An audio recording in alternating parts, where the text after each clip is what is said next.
Olá pessoal, sejam bem-vindos a mais um vídeo aqui do canal Plataforma Moretti, onde tratamos de assuntos relacionados à engenharia agrícola. Meu nome é Gabriel Xavier e faço parte do curso de graduação em agronomia pela Universidade Federal do Paraná. E hoje trago para vocês o tema eletrificação rural e desafios para comunidades isoladas. Então, primeiramente, é importante a gente contextualizar esse tema, o surgimento dele, ou pelo menos a popularização dele no nosso país, que se deu ali por volta de 1930, quando uma concessionária de energia elétrica no município de Batatais decidiu elevar as tarifas para os seus clientes rurais. Consequentemente, isso gerou uma grande briga na justiça e esse confronto judicial evidenciou as dualidades enfrentadas entre a eletrificação rural e a eletrificação urbana, justamente pela eletrificação rural ter uma relação de baixo custo-benefício para essas concessionárias produtoras de energia elétrica. Ao mesmo tempo, até então, não haviam políticas públicas voltadas para esse campo. E é por isso que a grande parte das ações realizadas foram feitas por cooperativas, que se expandiram pelo país. Essa expansão, apesar de muito benéfica, foi bastante desigual no país. A gente observa que, principalmente na região sul e no sudeste, mais ações foram implementadas, enquanto no norte e no nordeste, basicamente as comunidades rurais ficaram à mercê desse desenvolvimento. Isso ocorre justamente pelos grandes desafios que são ocasionados pelos altos custos da distribuição elétrica em comunidades que estão dispersas geograficamente e que possuem uma baixa demanda de energia. Então, grandes centros urbanos, grandes centros industriais, eles possuem uma alta demanda por energia que compensa a implementação desses projetos de energia elétrica para essas concessionárias privadas, enquanto que essas comunidades isoladas representam apenas um prejuízo. É por isso que surge a necessidade do subsídio do governo para que essas concessionárias implementem esses programas de energia elétrica nessas comunidades mais afastadas. E mesmo após ali a transição energética que ocorreu no século XX, que melhorou o padrão de vida de várias pessoas, ela não foi democrática. E isso gerou uma grande desigualdade social, justamente porque a eletricidade ela é função de desenvolvimento social, pessoal e econômico de uma comunidade. Então é dessa forma que surgem as políticas públicas de universalização da energia elétrica, que tiveram maiores resultados apenas nas últimas décadas.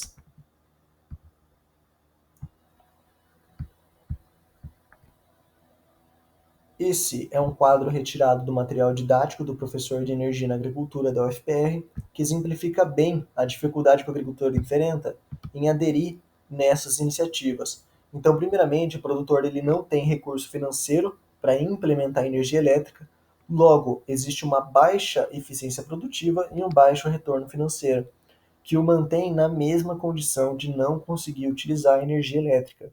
Isso perpetua o ciclo de desigualdade que vai se acentuando conforme o mercado vai se tornando mais competitivo no decorrer dos anos. Atualmente, e principalmente nas últimas 2 décadas, leis e políticas públicas são aplicadas com o objetivo de minimizar essa desigualdade. Tanto a Constituição Federal quanto a Lei 12.111 de 2009 garantem que o acesso à energia é um direito de todos. Porém, no censo de 2000 é apontado que 2,5 milhões de pessoas ainda não, pessoas não, desculpe, domicílios não possuem acesso à eletricidade, né? Pessoas não, domicílios, então imagina a quantidade de pessoas, dos quais 80% ainda estão localizados em meio rural. Então ainda existe uma grande defasagem no sentido de levar eletricidade para comunidades mais afastadas. Atualmente, como nós observamos ali na imagem, existe o programa Luz para Todos, de 2003, que tem o intuito de levar eletricidade para essas regiões mais isoladas, e ele trabalha principalmente na região amazônica. Algumas notícias atuais relacionadas, na primeira ali a gente observa os relatos de comunidades ribeirinhas que foi implementado usinas eólicas próximas das suas comunidades, mas eles não foram beneficiados, não tiveram energia elétrica. E vale lembrar que esse problema da exclusão, ele não é apenas das comunidades rurais ou das, como eu citei aqui, das comunidades ribeirinhas. Também existem outras comunidades como quilombolas e indígenas que enfrentam o mesmo problema. Na segunda, uma pesquisa de satisfação aponta um grande descontentamento dos produtores rurais com o serviço de energia elétrica, principalmente produtores avícolas e de gado de leite, que geralmente demandam uma maior quantidade de energia. Fora da pecuária, assim me inserindo exclusivamente na agricultura, as maiores necessidades energéticas para produtores é na utilização do maquinário agrícola e para o preparo e adubação do solo, sendo que nessa notícia eles relatam mais de 20 quedas de energia em menos de 12 meses. Então, imagina que para um produtor de leite, é, 20 quedas no ano, né, quase 2 quedas por mês, imagina ficar sem energia por 10 horas num dia quente. Ele não vai conseguir resfriar o leite e vai perder toda a sua produção naquele dia. Então, isso também evidencia um outro problema muito frequente enfrentado por eles, que mesmo quando a eletricidade alcança, muitas vezes o serviço é de baixa qualidade. É nesse contexto que alternativas de distribuição elétrica são pensadas. Atualmente, além do sistema centralizado nas grandes concessionárias de energia, torna-se viável a geração distribuída, que é feita próximo ao local do consumo, ou seja, na própria região onde existe essa demanda, né, essa comunidade isolada, através de geradores de energia que se associam em pequenos sistemas que são chamados de micro-redes, e que podem funcionar de forma isolada ou não. Vou explicar melhor nesse próximo slide. Então, aqui nessa imagem, a gente vê uma microrrede híbrida, né, que basicamente funciona como, né? No canto superior direito, existem geradores eólicos. Poderiam ser outros tipos de geradores também, né, mas nesse caso é um eólico. E parte dessa energia vai para a direita ali e desce até as casinhas, e a outra vai para as baterias, né? O excedente vai para as baterias.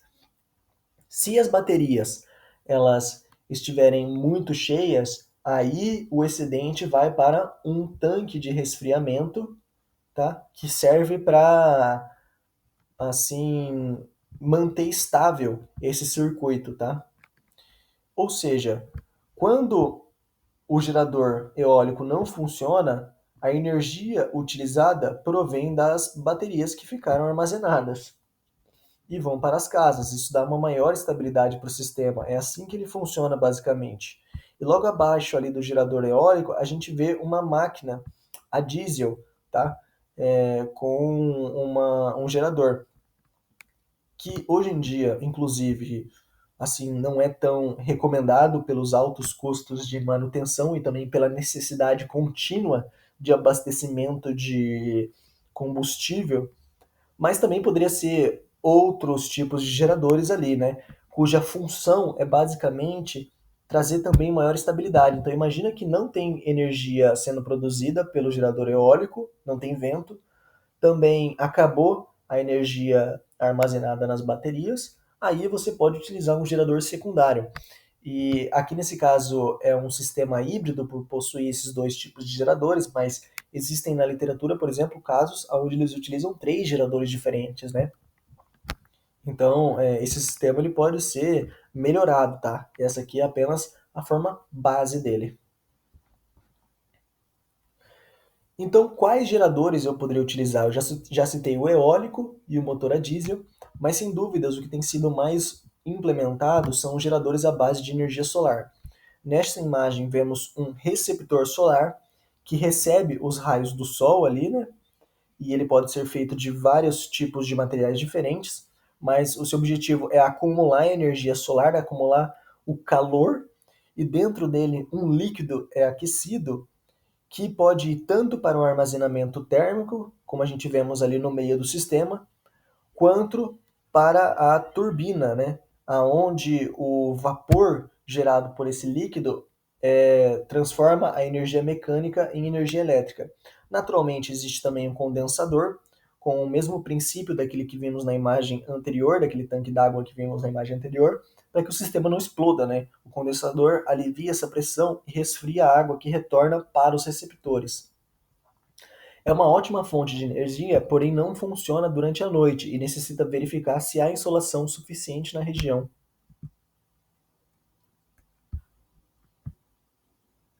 Outra forma, e uma das campeãs no Brasil, são os geradores hidroelétricos. Então, tudo inicia no reservatório, que vemos no canto superior direito, armazenado por uma barragem que libera parte da água através do vertedouro. São os números ali 1, 2 e 3 que nós vemos.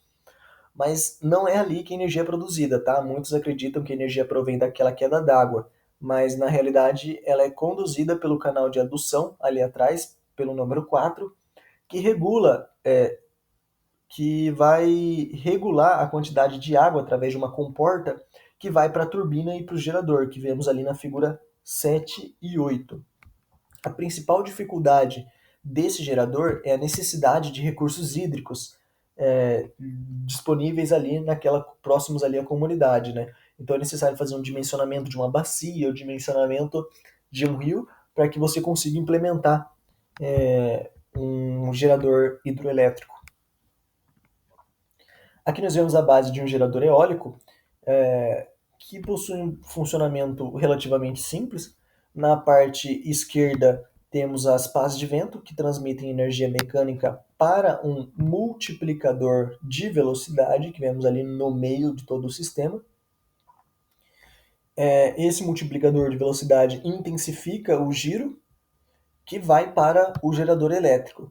E aí é um sistema bastante promissor também no nosso país, já que grande parte do nosso país possui uma capacidade de utilizar esse sistema, mas principalmente em regiões próximas ao litoral ou então regiões muito altas. Vale mencionar também que existem outras formas de geração de energia sustentável, mas essas são as principais, essas que eu apresentei. Um exemplo clássico que vem ganhando espaço é o biodigestor, que transforma a matéria orgânica em energia a gás, porém ainda são tecnologias em desenvolvimento e de difícil aplicação. Então, por fim, é notável os resultados alcançados nas últimas décadas pelas políticas públicas na eletrificação rural, mas ainda não é suficientemente sólida para garantir de forma duradoura a qualidade dessas conexões. A forma de distribuição alternativa pode suprir essas demandas, principalmente com a criação de microrredes associadas a geradores autônomos e sustentáveis. Essas fontes representam uma mudança na qualidade de vida de muitas comunidades, trazendo maior desenvolvimento pessoal, social e econômico. Mas é importante ressaltar que, para ser duradouro, para ser sustentável, esse sistema necessita ser implementado juntamente com capacitação técnica, ou essas comunidades não serão capazes de realizar a manutenção dos equipamentos, né? E de trabalhar com eles. Basicamente é isso. Uh, eu agradeço muito pela atenção. As referências estão logo aqui no QR Code. Basta apresentar, colocar a câmera do celular aqui à frente.